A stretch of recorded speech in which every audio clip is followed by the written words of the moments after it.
Astaghfirullah. Assalamualaikum warahmatullahi wabarakatuh.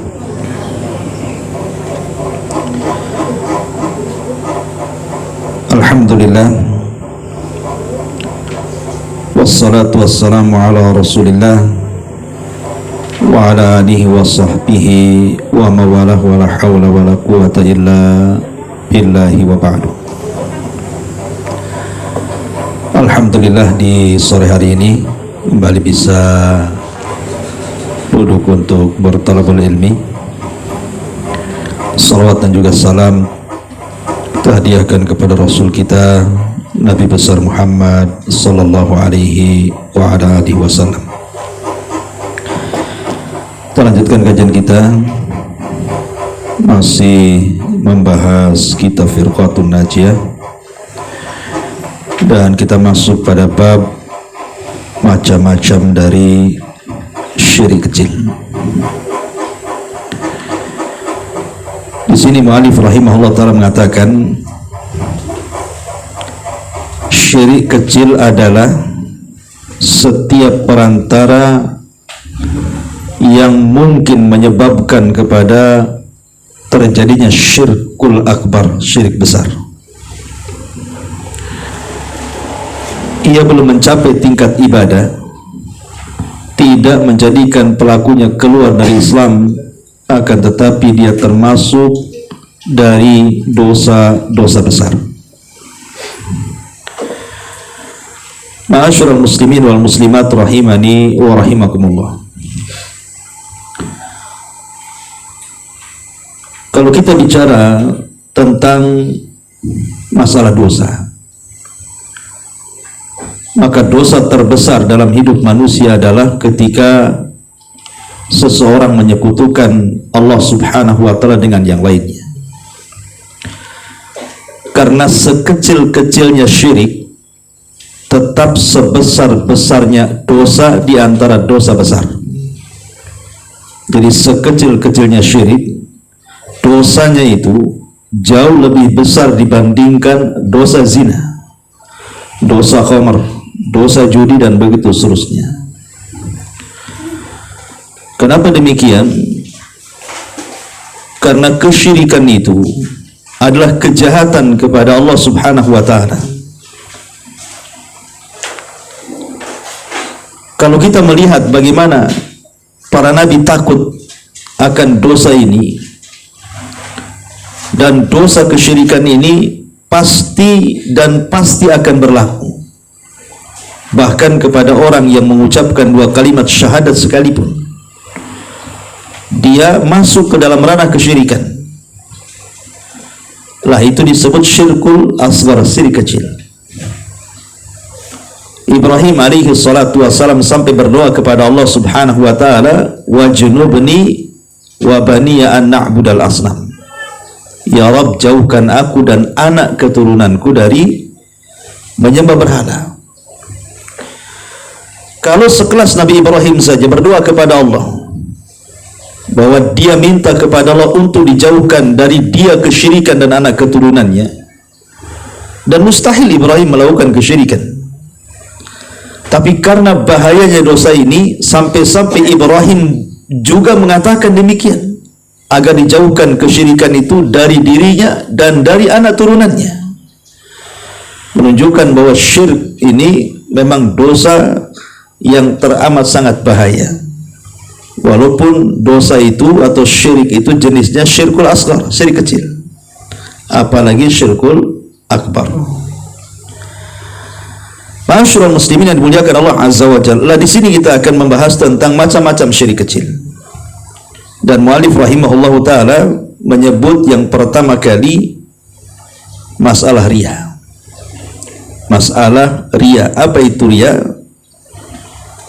Melakukan sesuatu perbuatan karena makhluk dan ingin mendapatkan pujian dan juga sanjungan. Itulah riya. Baik, kita akan bentangkan masalah ini. Ma'asyiral muslimin yang dimuliakan Allah subhanahu wa ta'ala, Allah subhanahu wa ta'ala berfirman di sini, faman kana yarju liqa'a rabbih falyamal amalan salihan wa la yusyrik bi ibadati rabbih ahada. Barang siapa mengharap perjumpaan dengan Tuhannya, maka hendaklah dia mengerjakan amal yang saleh dan janganlah ia mempersekutukan seorang pun dalam ibadah kepada Tuhannya. Kemudian Rasul mengatakan, inna akhwafa ma akhafu alaikum asyirkul asghar ar-riya'u. Yaqulullahu yawmal qiyamah idza jazan nas bi a'malihim idhabu ila alladhina kuntum tura'un fid dunya fanduru hal tajiduna indahum jazaa. Kata Nabi SAW, sungguh perkara yang paling aku khawatirkan atas kalian semuanya adalah syirik kecil, maksudnya riya.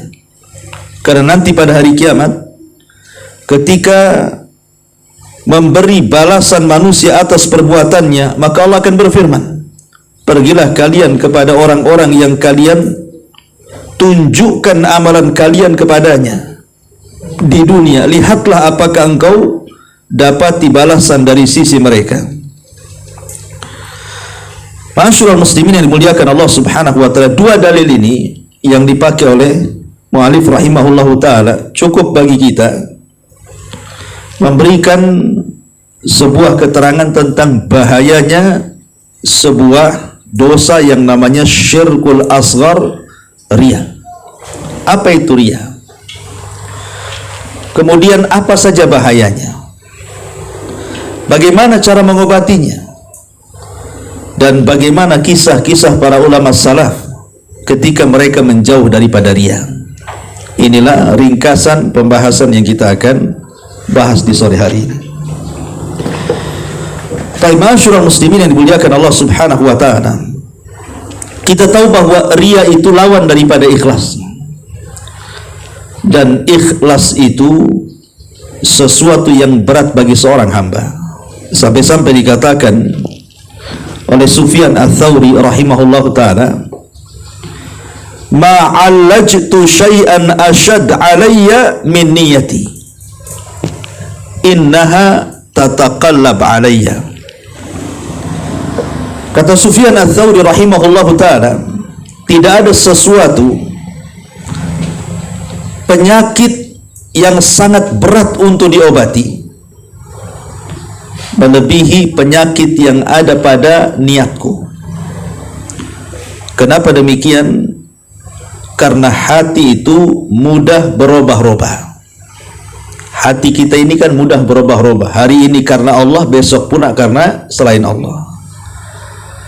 Makanya Sufyan Ats-Tsauri mengatakan paling sulit mengobati penyakit hati itu, maksudnya riya, karena hati kita ini mudah berubah. Hari ini karena Allah, besok karena manusia. Hari ini karena manusia, besok karena Allah. Dari sinilah maka Sufyan Ats-Tsauri mengatakan, inilah perkara yang berat dalam hidupku, mengobati penyakit hati yang berupa riya itu. Kemudian juga ketika ditanya seorang alim namanya Al-Imam At-Tustari rahimahullahu ta'ala, ayyu syai'in asyad ala nafsi, dikatakan kepada beliau, kira-kira sesuatu yang paling berat untuk diletakkan dalam jiwa itu apa? Maka beliau mengatakan al-ikhlas, keikhlasan. Ikhlas itu paling berat diletakkan dalam hati. Kenapa demikian? Karena ikhlas itu tidak bisa dikemukakan. Orang yang mengatakan dirinya ikhlas, sesungguhnya dia tidak ikhlas. Kan ada orang tuh mengatakan ikhlas nggak? Ikhlas, ikhlas, ikhlas, masya Allah. Keras pula dia ngomong itu. Ikhlas, ikhlas. Ya. Lihat perkataan Al-Imam As-Susi rahimahullahu ta'ala.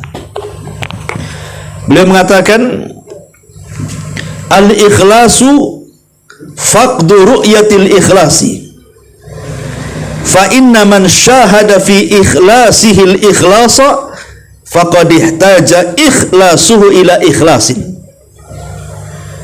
Ikhlas adalah hilangnya perasaan memandang bahwa dirinya sudah ikhlas.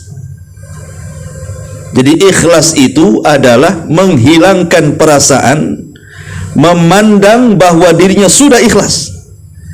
Karena barang siapa yang melihat tatkala dia sudah ikhlas bahwasannya ia adalah seorang yang ikhlas, maka keikhlasannya tersebut butuh pada keikhlasan lagi.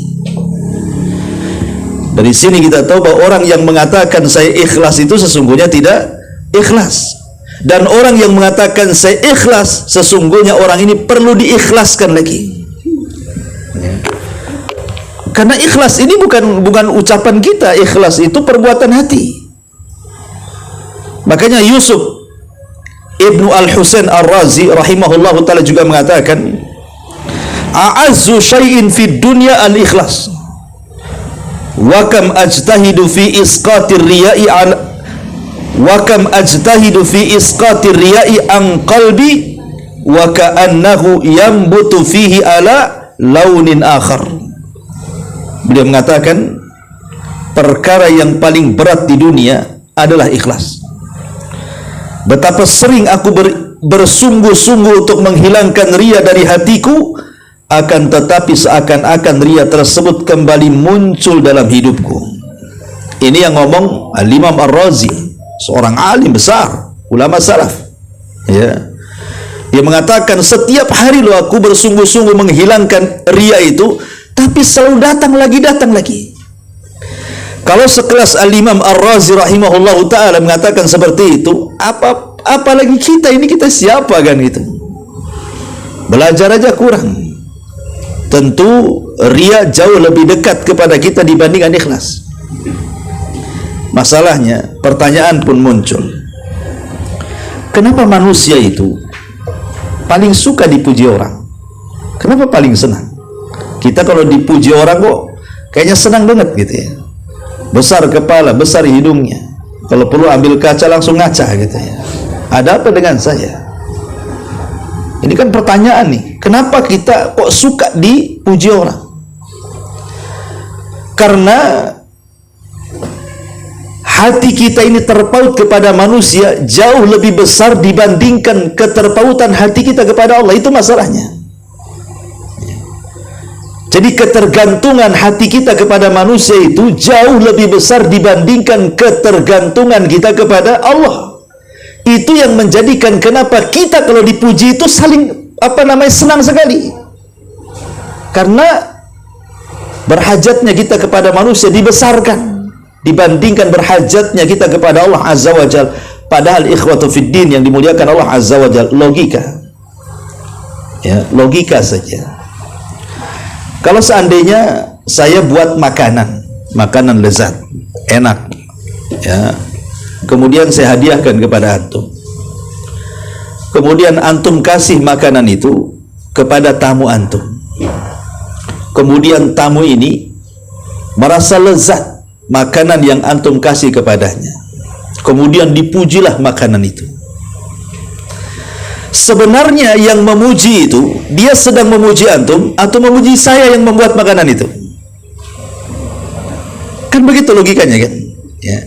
Saya masak, anggap saya buat rawon umpamanya. Kemudian saya hadiahkan kepada antum. Antum pula hadiahkan kepada orang. Orang yang antum hadiahi itu memuji, rawonnya enak Ustaz. Ya. Umpamanya antum, oh akhi ini rawonnya enak sekali. Masya Allah, antum pandai buat, wah luar biasa. Sebenarnya orang itu sedang memuji antum atau memuji saya itu? Memuji yang membuatnya kan? Harusnya antum ngomong, Afan ini bukan buatan saya, ini buatan Ustadz. Harusnya kan begitu. Tapi antum tutupi itu. Antum tutupi, tidak mau mengatakan itu buatan orang. Antum malah katakan itu buatan saya. Berarti hakikatnya antum itu sedang berdusta. Jadi kalau ada orang memuji amalan kita, kebaikan kita, hakikatnya yang dipuji itu bukan kita, tapi Allah sebenarnya. Kembali kepada Allah semuanya sebenarnya. Karena kita ini kan nggak punya apa-apa. Ya, kalaupun seandainya kita diberikan jabatan, diberikan pangkat, diberikan kekayaan, itu kan Allah yang kasih. Kemudian tiba-tiba manusia yang lain memuji pangkat, jabatan, kekayaan kita, hakikatnya dia sedang memuji yang memberikan itu, bukan kita yang menerima. Jadi apa kemudian masalahnya? Kemudian orang itu kemudian malah lebih cenderung menyembah manusia dibandingkan menyembah Allah. Orang ria itu kan menyembah manusia sebenarnya. Loh, kita yang menciptakan Allah, kenapa kita kemudian menyembah manusia? Jangan menyembah manusia. Manusia itu tidak punya apa-apa. Bahkan ini ada ucapan yang sangat dalam kata para ulama. Ketika manusia memuji kita itu, hakikatnya bukan kita yang dipuji, tapi casingnya yang dipuji itu. Kenapa demikian? Karena Allah Subhanahu wa ta'ala menutup aib kita di hadapannya. Jadi yang dipuji itu bukan kita, tapi penutupnya. Kita ini ditutup oleh penutup, oleh Allah, sehingga aib kita tidak terbongkar. Coba kalau seandainya aib kita dibongkar oleh Allah Azza wa Jalla, kira-kira ada yang memuji kita? Nggak ada. Nggak ada orang. Bahkan kalau seandainya setiap dosa itu ada baunya, mungkin orang tidak akan duduk di samping kita, ya kawan. Tetapi Allah itu salah satu namanya adalah As-Sittir. Innallaha sittirun yuhibbu sitra. Allah itu sittir, maha penghalang, yang menghalangi aib-aib kita sehingga tidak tampak di hadapan manusia lainnya. Kalau seandainya aib kita ini kemudian dicabut oleh Allah Subhanahu wa ta'ala penghalangnya, sehingga manusia tahu semua aib kita, nggak ada satu manusia menghormati yang lainnya. Jadi ketika manusia memuji kita itu, hakikatnya yang dipuji itulah sitrullah, penghalang Allah sebenarnya, sehingga aib kita tidak nampak di hadapan manusia. Sebab kalau nampak, nggak ada orang muji kita. Makanya mulianya manusia di hadapan manusia yang lain itu karena Allah masih menutup aib kita. Itu intinya. Kalau Allah sudah tidak menutup aib kita, nggak ada kemuliaan kita di hadapan manusia yang lain. Ma'asyiral muslimin yang dimuliakan Allah Subhanahu wa ta'ala. Dan itulah bahaya daripada ria, dan juga bahaya ria di dunia. Karena begini, ikhwatu fillah dimuliakan Allah Azza wa Jalla, siapapun yang beramal untuk manusia itu pasti akan lelah hidupnya. Orang yang beramal kepada manusia itu sebenarnya dia telah melelah-lelahkan hidupnya, karena percuma. Coba saya analogikan seperti ini. Saya bangun pesantren, bangun masjid. Antum datang kepada saya, Ustaz, saya nyumbang 100 juta untuk pembangunan masjid Ustaz. Saya katakan alhamdulillah, syukran jazakumullah khairan. Saya doakan seperti itu. Kalau antum niatnya ria, tentu ucapan syukran jazakumullah khairan itu masih kurang. Harusnya lebih daripada itu. Harusnya Ustaz itu janganlah syukran jazakumullah khairan saja, kalau perlu ditulis juga di grup, kan begitu ya. Telah menyumbang si fulan 100 juta ke masjid saya ucapkan demi semoga begini, supaya orang grup tahu. Itu kan susah hatinya kan. Ketika kemudian harapan yang menyumbang supaya mendapatkan pujian yang banyak bukan dari saya sebagai ustaz, tapi kalau bisa orang semua tahu, rupanya tidak tercapai gitu ya. Akhirnya kan nggak puas dia. Kalau tahu begini, saya nggak mungkin nyumbang banyak-banyak kan begitu. Ngapain saya sumbang 100 juta? Bagus 10 juta saja. Nah, karena pujiannya tak panjang gitu bahasanya ya. Coba kalau panjang besok nyumbang lagi. Jadi orang yang ria itu tersiksa hatinya, ikhwan, karena keikhlasannya diuji dengan pujian. Kalau dipuji senang dia, kalau tidak dipuji nyesel dia jadinya, tersiksa jadinya. Tapi orang yang ikhlas itu adalah orang yang hatinya tidak akan berubah.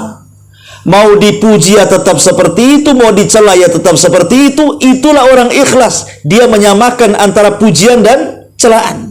Bagi dia sama saja. Anda memuji saya silahkan, tidak memuji pun tidak ada masalah. Tapi masalahnya berat menyeimbangkan pujian dan celaan itu. Karena fitrahnya manusia itu umumnya kalau dipuji besar kepala, kalau dicela pula merasa rendah kepalanya. Nah, itulah manusia seperti itu. Makanya kenapa mengobati penyakit hati itu sangat sulit ria ini. Untuk menanamkan keikhlasan itu berat. Ya. Ma'asyiral muslimin yang dimuliakan Allah Subhanahu wa taala. Padahal kalau kita tahu hakikat orang yang kita ambil pujiannya itu, kan kalau kita beramal kemudian mengharap orang memuji kita, hakikatnya kan kita sedang meminta belas kasihan dari dia supaya dia memberikan pujiannya kepada kita. Tahu nggak orang-orang yang kita harapkan pujiannya itu, mereka itu makhluk yang lemah, makhluk yang fakir. Dia sendiri minta pujian orang lain. Dia sendiri minta pujian orang lain. Kalau seandainya manusia itu tahu kita ini sedang melakukan sesuatu untuk dia, maka jatuhlah pamor kita di hadapannya. Tapi kalau Allah Subhanahu wa taala tahu bahwa kita sedang beramal kepadanya, maka Allah pasti akan mengangkat derajat kita. Itulah bedanya. Ya, bisa dipahami kalimat saya. Jadi kalau seandainya kita ini beramal nih, dalam hati kita kan amalan kita supaya orang itu muji kita kan. Orang itu kan tidak tahu kalau tujuan kita itu beramal untuk dia, supaya dia muji kita, ya, dengan kebaikan kita. Seandainya dia tahu kalau kita ini sedang beramal untuk dia supaya dapat pujian dia, berarti kita di mata dia itu rendah karena kita sedang bekerja untuk dia. Tapi kalau kita beribadah, bekerja untuk Allah Subhanahu wa taala, dan Allah tahu kita sedang beribadah kepadanya, maka Allah akan mengangkat derajat kita. Itulah bedanya bekerja kepada manusia dengan bekerja kepada Allah Subhanahu wa taala. Ya, kalau antum bekerja kepada saya anggap antum lebih rendah daripada saya, kan begitu logikanya. Antum jadi pembantu saya, berarti derajat antum itu di bawah saya. Antum jadi pelayan saya, berarti saya bosnya. Ya, jadi antum jatuh di mata manusia. Tapi kalau antum beribadah kepada Allah Azza wa Jalla, antum tidak jatuh di mata Allah, tapi antum diangkat derajatnya. Itulah yang ikhlas tuh. Ya. Baik, ma'asyiral muslimin yang dimuliakan Allah Azza wa Jalla, kita akan memerinci tentang bahaya-bahayanya dulu. Apa sih bahayanya ria itu? Baru kita masuk bagaimana cara mengobatinya. Yang pertama, bahaya ria itu sebutkan oleh para ulama, bahaya ria adalah asyaddu fatkan ar-riya'u akhtaru 'alal muslimin minal masihid dajjal. Yang pertama, ria itu lebih bahaya dibandingkan fitnah dajjal. Bayangkan, sebesar-besar fitnah kata Rasul, sejak diciptakan Adam sampai kiamat dibangkitkan adalah fitnah dajjal. Tidak ada fitnah yang lebih bahaya. Sejak Adam diciptakan sampai kiamat dikiamatkan melebihi fitnah dajjal. Tapi Nabi SAW pernah mengatakan ada fitnah yang jauh lebih besar daripada fitnah Masih Dajjal. Pada Rasulullah SAW di hadis yang lain mengatakan tidak ada fitnah yang lebih besar dibandingkan Dajjal kan. Ini ada fitnah yang jauh lebih bahaya dibandingkan fitnah Dajjal. Apa itu? Ria. Kata Nabi SAW, ala ukhbirukum bima huwa akhwafa, ala ukhbirukum bima huwa akhafu alaikum indi minal masih dajjal asyirkul khafi an yakuma ar-rajulu fayusalliya fayuzayyan salatahu fayuzayyinu salatahu lima yara min nadharir rajuli. Kata Nabi SAW, maukah aku habarkan kepada kalian sesuatu yang aku takutkan menimpa kalian di sisiku melebihi fitnah al-masih dajjal. Kemudian Rasul mengatakan syirik yang terselubung dalam dada. Contohnya seperti seseorang yang sholat kemudian dia baguskan sholatnya karena ingin dipandang manusia. Pertanyaannya, kenapa syirik kecil ria lebih ditakuti Nabi SAW dibandingkan fitnah dajjal? Apa alasannya? Maka ulama menjelaskan karena fitnah Dajjal itu sesuatu yang tidak ada kesamaran, jelas fitnahnya. Bahkan kalau ada Dajjal muncul di zaman sekarang itu nampak orangnya, karena ada tulisan di dahinya kafaro, kafir. Kemudian fisiknya jelas, buta sebelah. Kemudian betisnya merenggang. Dijelaskan sifat-sifatnya, tidak ada yang samar Dajjal itu. Ya. Cuman karena Dajjal itu punya kesaktian, sehingga buruknya fisik itu tertutup dengan kesaktiannya. Sebenarnya Dajjal itu tidak sakti. Kalau dia sakti, dia bisa mengobati penyakit buta sebelahnya, kan gitu ya. Kalau memang Dajjal itu sakti, harusnya dia bisa mengobati dirinya. Minimalnya dia robahlah mukanya yang tadinya buta sebelah jadi melihat semuanya, kan gitu. Tapi Dajjal tidak bisa mengobati. Dirinya sendiri tidak bisa mengobati itu. Padahal kalau dia ngomong sama langit, hujan-hujan. Kalau dia ngomong sama bumi, tumbuh-tumbuh. Ya. Tapi dia tidak bisa mengobati awarnya itu, buta sebelahnya itu, dan bengkok betisnya itu, dan tidak bisa menghapus kalimat kafir di dahinya itu. Menunjukkan bahwa itulah kelemahan Dajjal, dan itu menunjukkan Dajjal itu bukan Tuhan. Cuman mengaku Tuhan. Ya. Tetapi kan fitnah Dajjal jelas gitulah. Lah ria ini tidak jelas samar-samar. Itulah yang menjadikan Rasul takut. Karena tidak ada seorang muslim di permukaan bumi yang mengucapkan dua kalimat syahadat kecuali terhinggapi penyakit ria ini. Sebutkan siapa yang selamat dari? Tidak ada, hatta para ulama sekalipun. Mereka saking takutnya sampai-sampai mereka berusaha berijtihad supaya jangan terkena penyakit ini. Sampai-sampai ada seorang ulama, ya, namanya Ibrahim ibn Adham rahimahullahu ta'ala, dikatakan kepada Imam Ibnul Mubarak rahimahullahu ta'ala, beliau sangat memuji, aku tidak pernah melihat orang yang paling zuhud, yang paling ikhlas melebihi Ibrahim ibn Adham.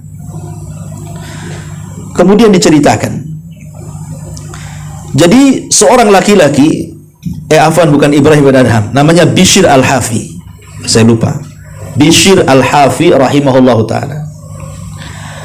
Jadi seorang laki-laki ingin berjumpa dengan Bishr al-Hafi rahimahullahu ta'ala.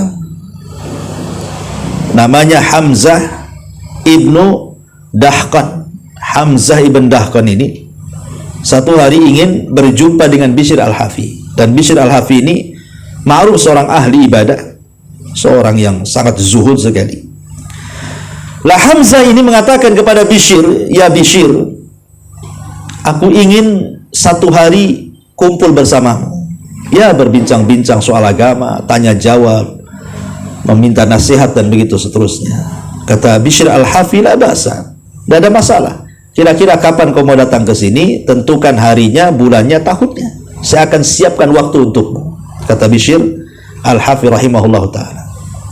Rupanya diam-diam Hamzah ibn Dahqan ini kemudian pergi menemui Bishr al-Hafi. Dan ketika itu Bishr al-Hafi masuk ke dalam masjid, kemudian sholat dalam mihrabnya. Kemudian Hamzah ibn Dahqan pun masuk tanpa sepengetahuan Bishr. Bishr al-Hafi tidak tahu kalau ada Hamzah ibn Dahqan ini. Rupanya kata Hamzah, demi Allah, ketika selesai sholat, aku perhatikan Bishr al-Hafi ini sedang sholat. Kemudian aku tunggu sampai selesai sholat. Kemudian selesai sholat, dia pun mengangkat kedua tangannya ke langit. Kemudian berdoa, dan aku tahu isi doanya. Apa doanya? Yang pertama, Bishr al-Hafi berdoa, Allahumma innaka ta'lam fawqa arshika anna dhulla yaqsudu bidhulli adamu syuhra ahabbu ilayya minasyaraf. Pertama dia mengatakan, ya Allah, sesungguhnya engkau tahu dari atas arsy-Mu sana, sesungguhnya ketidakterkenalan, maksudnya popularitas, ya, kalau aku tidak terkenal, tidak populer, itu jauh lebih aku cintai dibandingkan kepopuleranku. Kalau bisa jangan tahu siapa aku. Ya, ini yang pertama.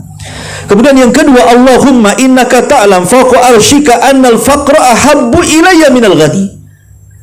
Ya Allah, jika engkau tahu, ya Allah, sesungguhnya engkau tahu dari atas arsy-Mu sana, sesungguhnya kefakiran jauh lebih aku cintai dibandingkan kekayaan.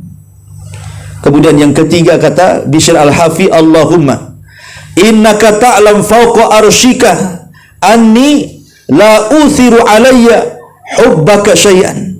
Dia mengatakan, ya Allah, engkau tahu dari atas arsy-Mu sana, sesungguhnya tidak mungkin kecintaanku kepadamu tergantikan oleh siapapun. Ketika Hamzah ibn Dahqani mendengar 3 doa yang dipanjatkan oleh Bishr al-Hafi, tiba-tiba dia menangis. Lah, Bishr al-Hafi ini kan ketika berdoa, ketika sholat, dia tidak tahu kalau ada orang di belakangnya. Tiba-tiba dia mendengar tangisan di belakangnya. Apa kata Bishr al-Hafi? Dia berdoa lagi yang keempatnya dan mengatakan, Allahumma innaka ta'lam anni law a'lamu anna hadha huna lam atakallam. Dia mengatakan, ya Allah, engkau tahu di atas arsy-Mu sana, kalau seandainya aku tahu ada manusia di belakang, tentu aku tidak akan berbicara seperti ini, katanya. Tidak mungkin saya berdoa sampai dia dengar itu. Tentu aku akan berdoa dalam hatiku gitu. Lihat bagaimana para ulama ini, ya, saking takutnya amal ibadahnya diketahui manusia itu, sampai dia mengatakan seperti itu. Kalau aku tahu ada orang yang memperhatikan aku, tentu aku berusaha untuk menyembunyikannya, gitu maksudnya.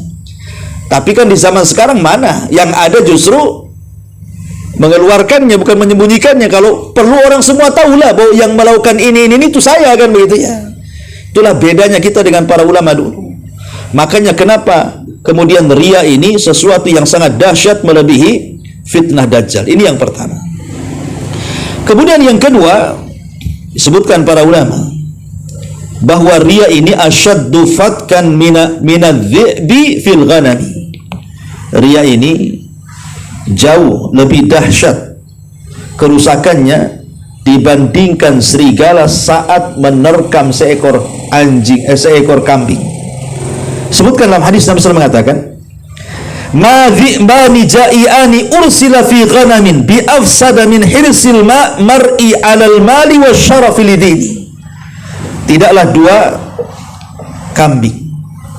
dua serigala, dua-duanya sedang lapar, diutus kepada seekor kambing.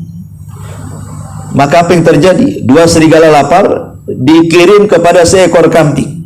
Tentu kondisi kambing itu pasti akan habis dirusak oleh serigala dan dimakannya. Lah, rusaknya kambing yang disantap dua serigala yang lapar itu tidak lebih rusak, kata Rasul, daripada hirsil mar'i 'alal mali wasyarafi lidini. Daripada apa? Daripada hirs. Hirs itu artinya semangatnya manusia dalam mencari harta dan juga mencari kemuliaan dalam agamanya. Kalimat wasyarafi lidini ini isyarat kepada riya, ya. Jadi orang-orang yang mereka saat melakukan amalan karena Allah Subhanahu wa taala, kemudian di balik amalan karena Allah itu dia berikan kepada manusia karena ingin mendapatkan kemuliaan, itu lebih bahaya dibandingkan dua serigala lapar yang diutus kepada kambing dan disuruh untuk memangsanya. Kenapa demikian? Karena terkadang orang itu kalau mencari kemuliaan itu menghalalkan segala cara, ya kawan. Orang mencari harta di zaman sekarang kan sikut kanan, sikut kiri. Terkadang dia menzalimi, terkadang dia menyakiti, terkadang dia membunuh, ya kan? Lebih rusak tuh kadang-kadang. Ya. Kan banyak itu antara sesama pengusaha, perang antar preman gitu kan. Apa yang diperebutkan coba? Harta. Yang korban bukan satu orang, kadang-kadang banyak orang kan gitu. Ini kan yang korban cuma satu ekor kambing saja. Tapi kalau manusia yang kemudian rakus kepada harta, itu korbannya banyak. Termasuk juga manusia yang mereka riya karena ingin mendapatkan pujian manusia. Karena ingin mendapatkan pujian manusia. Lihat orang-orang, para pejabat tuh lah. Ya, para pejabat saja contoh, para pemimpin, para pejabat, ya, ketika mereka ingin supaya menang, otomatis kan mencari pujian orang. Kalau antum jadi caleg gitu kan, anggota dewan, pasti kalau kampanye itu kan keinginan antum kan dipuji orang, ikhwan. Kalau dicela orang kan antum takut tidak dipilih, ya. Makanya ketika mencari pujian orang itu, antum akan apa? Minimalnya pencitraan lah kan itu. Entah ngasih sembako, entah apa, entah janji-janji macam-macam kan itu, supaya dapat simpati, dapat pujian manusia bahwa antum ini orang baik, layak dipilih, kan begitu. Lah, untuk mendapatkan pujian manusia supaya mereka mengatakan antum layak dipilih itu prosesnya banyak, kadang-kadang sewa buzzer, ya kan? Jelek-jelekin tuh lawannya, ya. Kadang-kadang harus memfitnah lawan politiknya, terkadang harus menyakiti lawan politiknya. Apapun cara pasti akan dilakukannya. Makanya wajar kalau Rasul mengatakan kalau seandainya ada 2 serigala dikirim kepada seekor anjing, lebih dahsyat, ini tidak lebih dahsyat keburukannya dibandingkan orang yang mengejar harta ataupun kemuliaan di tengah manusia. Ini luar biasa lah, orang ria itu seperti itu. Ini yang kedua. Yang ketiga, bahwa khuturatul ria itu adalah yudhibu barakataha, bisa menghilangkan berkah pahala, bisa meninggalkan berkah amal solehnya, bahkan menghilangkan, bukan hanya menghilangkan berkahnya, bahkan bisa menghilangkan sak pahala-pahalanya. Disebutkan dalam sebuah ayat dalam surah Al-Baqarah ayat 266, Allah mengatakan, ayawaddu ahadukum an takuna lahu jannatun min nakhilin wa a'nabin tajri min tahtihal anhar lahu fiha min kulli thamarat wa asabahul kibaru wa lahu dhurriyyatun dhi'afa fa asabaha i'sarun fihi narun fahtarakat kadzalika yubayyinullahu lakumul ayat la'allakum tatafakkarun. Apakah ada salah seorang di antara kamu yang ingin mempunyai kebun kurma dan anggur yang mengalir di bawahnya sungai-sungai, dia mempunyai dalam kebun itu segala macam buah-buahan, kemudian datanglah masa tua pada orang itu sedang dia mempunyai keturunan yang masih kecil-kecil, maka kebun itu ditiup angin keras yang mengandung api, lalu terbakarlah. Demikianlah Allah menerangkan ayat-ayatnya kepada kamu supaya kamu memikirkannya. Apa sih maksudnya ayat ini? Ya. Ayat ini mengatakan seperti ini. Jadi ada orang yang sudah mengumpulkan harta. Jadi dia sudah mengumpulkan harta berupa kebun kurma gitu ya, anggur, kemudian mengalir di bawah kebunnya. Kemudian setelah numpuk kekayaannya, karena dia mencari dari muda, akhirnya dia pun menua. Ketika sudah kaya tua, kemudian dia punya anak kecil. Tiba-tiba Allah datangkan azab. Allah bakar semua hartanya. Allah ludeskan. Ya. Maka apa yang terjadi? Harapannya itu tidak ada lagi untuk anak-anaknya, kan? Dia sendiri hilang kebahagiaannya kalau lelah letih mencari harta setelah kaya kemudian jadi miskin, dan dia tidak bisa mewariskan kepada anak-anaknya. Begitulah orang yang ria, kata para ulama. Ya, orang ria itu hakikatnya seolah-olah Anda sedang menumpuk-numpukan harta. Maksudnya menumpuk-numpuk pahala dengan banyak sholat, banyak baca Quran, banyak berzikir gitu. Tapi rupanya setelah nanti pada hari kiamat antum memenuhi pahala itu, rupanya nggak ada apa-apa. Kenapa? Karena antum sudah berikan kepada manusia yang hendak meminta pujian kepada kita. Jadi nggak dapat apa-apa jadinya. Bahasa Quran itu amilatun nasibah tasla naran hamiyah, lelah letih bekerja, ujung-ujungnya masuk neraka, gitu maksudnya. Nah, inilah juga bahaya ria. Kemudian juga yang ketiga, yang keempat, bahaya ria itu disebutkan juga adalah sebab datangnya azab pada hari kiamat. Bahkan 3 manusia yang tersentuh pertama kali dengan neraka itu justru orang ria. Ya, di antara 3 manusia yang secara zahir itu punya amalan besar, tapi justru 3 orang inilah yang pertama kali disentuh api neraka. Apa kata Rasul dalam hadis Abi Hurairah radhiyallahu anhu? Kata Nabi SAW, inna awwalan nas yuqda yaumal qiyamah. Sesungguhnya manusia yang pertama kali akan dihisab urusannya pada hari kiamat. Dalam riwayat, man tusyu'ira bihin nar, yang pertama kali disentuh api neraka. Kemudian Nabi SAW menyebutkan 3 manusia. Pertama, orang yang mati syahid. Yang kedua, orang yang bersedekah. Yang ketiga, orang yang mengajarkan Al-Quran. Coba, 3 perkara ini amalan yang luar biasa kan. Pertama, orang mati syahid. Orang mati syahid itu masuk surga tanpa hisab loh ya. Yang kedua, orang yang mengajarkan Quran. Rasul mengatakan, sebaik-baik kalianlah orang yang belajar Quran dan mengajarkannya. Kemudian yang ketiga, pakar sedekah ya. Tetapi kata Nabi SAW, 3-tiganya dimasukkan ke neraka, dan mereka lah orang yang pertama kali disentuh api neraka. Kenapa? Harusnya 3 manusia ini kan masuk surga. Kenapa pula mereka menjadi orang yang disentuh api neraka pertama kali? Karena yang satu, orang yang mati syahid, saat dihadapkan kepada Allah, itu kan dibuatkan layar tancap tuh ya, di mana layar tancap itu difilmkan bagaimana dulu dia berjihad, berperang, nampak tuh bagaimana dia menghunus pedang, bagaimana dia naik di atas kuda, bagaimana dia guling-guling, bagaimana dia tertebas, dan begitu sampai mati syahid. Kemudian Allah mengatakan, lihat tuh filmmu tuh, betul itu kamu? Dia mengatakan, ya itu saya ya Rabb. Dengan bangganya, itu saya wahai Rabb tuh ya. Itu yang jatuh, yang naik unta, yang pegang pedang, itu saya itu. Kemudian Allah mengatakan, apa yang kau amalkan di situ? Maka dia mengatakan, ustushhidtu fik, aku mati syahid karenamu ya Rabb. Lihat, itu aku yang mati syahid karenamu. Tapi Allah mengatakan, kadzabta, dusta kamu. Dusta kamu ya. Kamu itu berperang dalam film itu supaya manusia mengatakan engkau ini seorang pahlawan, dan itu sudah ma'ruf bagimu. Akhirnya dia pun terdiam. Kata Allah, wahai malaikat, seret orang ini, masukkan ke neraka ya. Kemudian setelah itu didatangkan lagi seorang pembaca Quran, ditampakkan lagi layar tancapnya, bagaimana dulu dia di dunia, murid-muridnya banyak, dia mengajar Quran, suaranya paling indah, dan begitu seterusnya.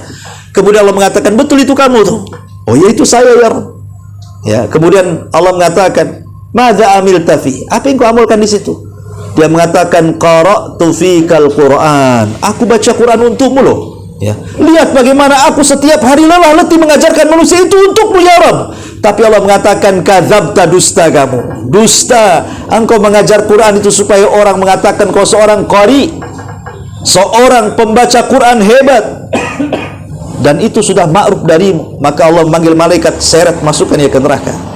Dan yang terakhir, pakar sedekah, juga sama ditampakkan di layar tancapkan tuh, bagaimana setiap hari dia nenteng harta ke sana kemari, masuk ke yayasan panti asuhan, masuk ke masjid, masuk ke macam-macam, tidak ada tempat yang disumbang kecuali disumbang.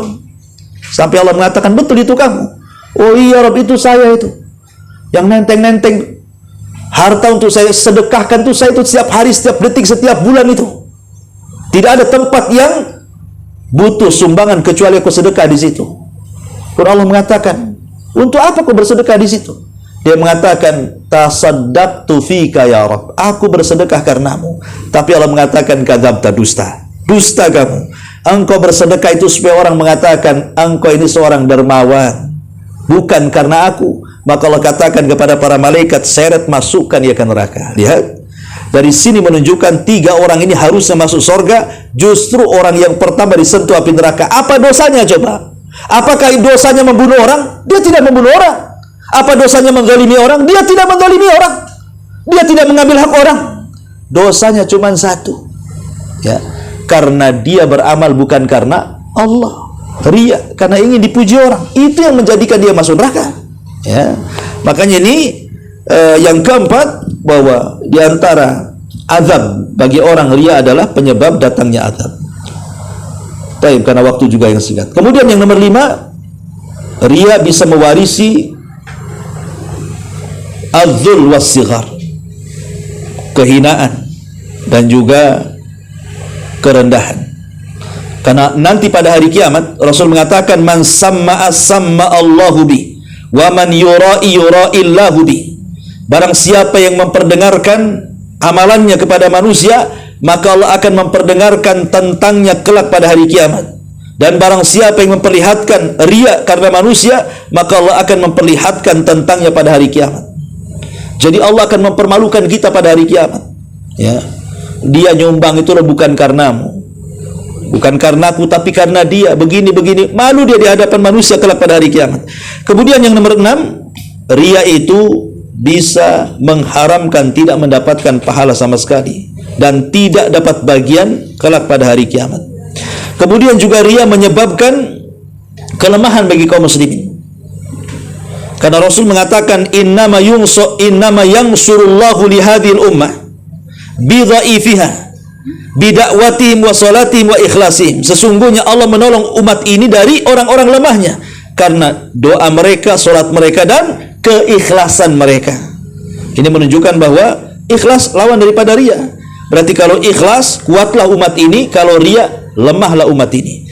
Kemudian yang nomor 8, riya yazidud dhalal, bisa menambah kesesatan.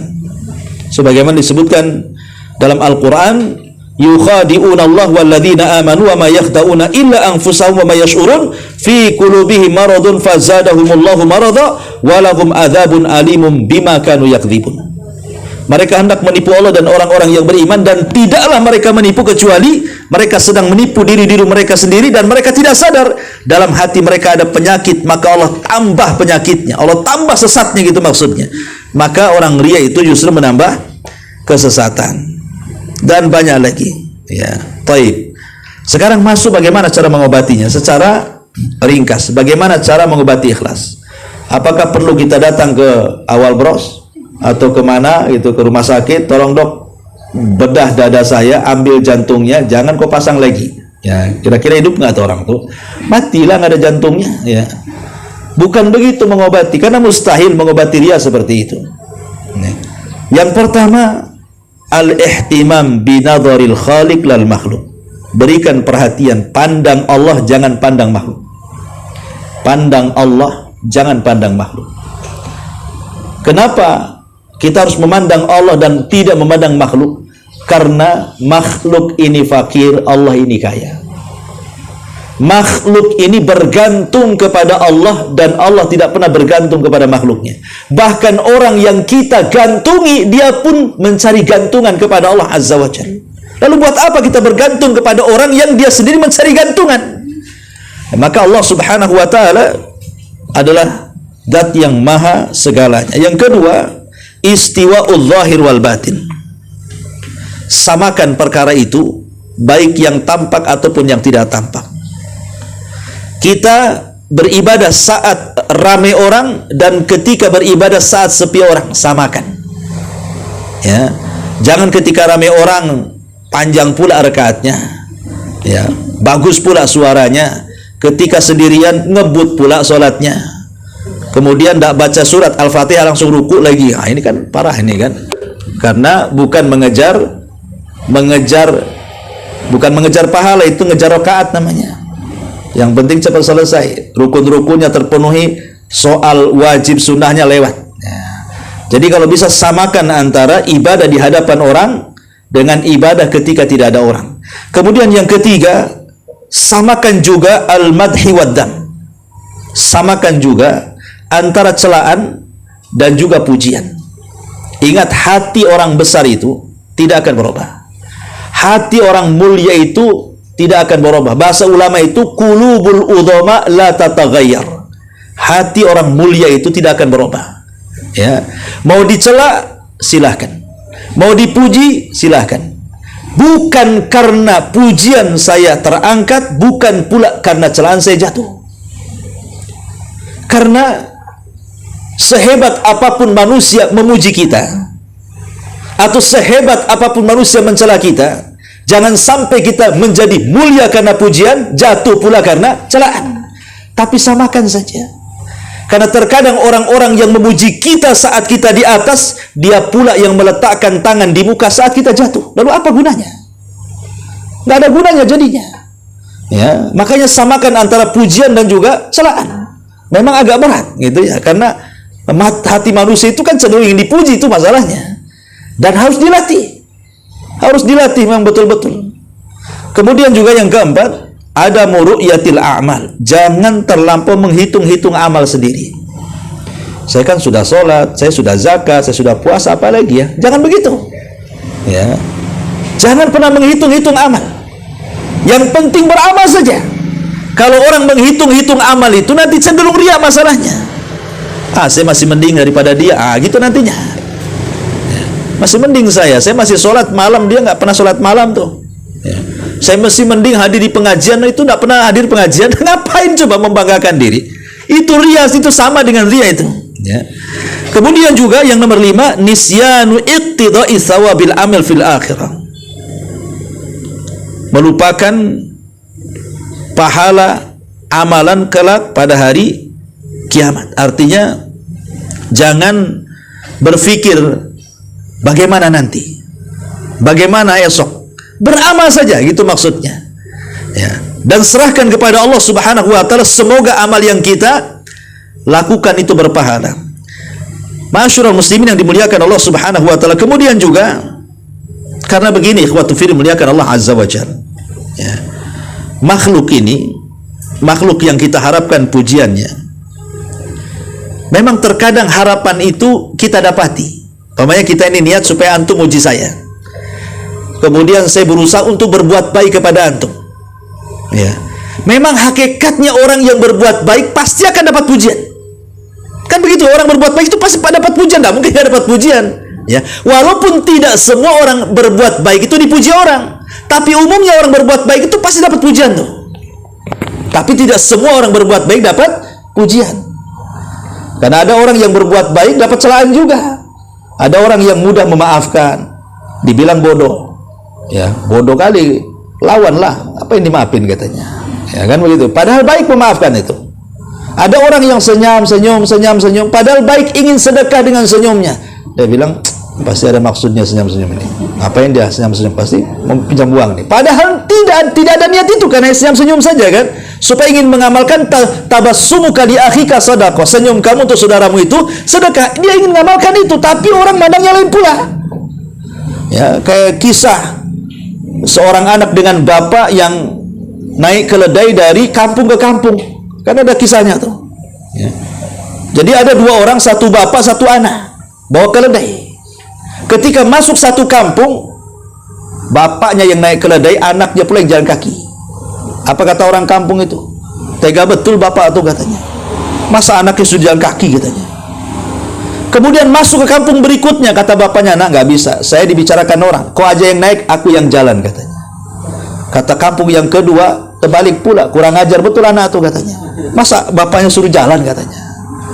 Akhirnya masuk kampung ketiga, kata bapaknya, nak kita turun aja lah, nak. Kita jalan sama-sama aja, nggak usah naik lagi.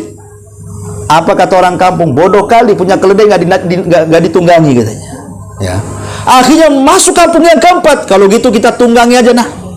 Kata orang itu tidak kasihan sama keledai, masa keledai kecil ditunggangi 2 orang katanya. Orang itu loh pasti akan dibicarakan, tidak mungkin tidak akan dibicarakan orang. Ya. Ini sini ma'asyiral muslimin yang dimuliakan Allah Azza wa Jalla. Orang kalau mengharap pujian terkadang dapat pujian.